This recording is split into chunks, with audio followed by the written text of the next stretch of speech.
And so now you have a problem for law enforcement trying to contain these people, whoever they may be, some of them who may have some legitimate concerns, but then also other people who are mixed in. So that is where we are in the evening right now. But again, we are very close to where this all began. And these federal agents now are just standing here with some space between them and these protesters. And again, thank you, Kyung. We're looking live at some of these Waymos that are on fire at the moment. And as Kyung noted, this has taken a turn since she's been out there over the last several hours when she saw a different type of protester that was there in a more peaceful way. A lot of people, things have turned far more destructive and violent. I do want to bring in CNN Chief Law Enforcement and Intelligence Analyst John Miller, who joins us now.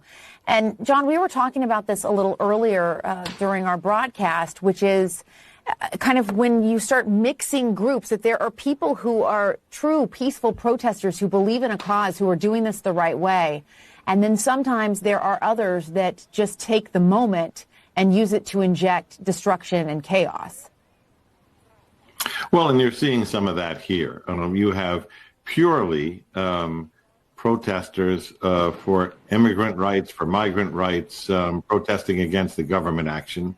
You have some Palestinian protesters who have been part of a protest movement who are also protesting against the government, who have joined in.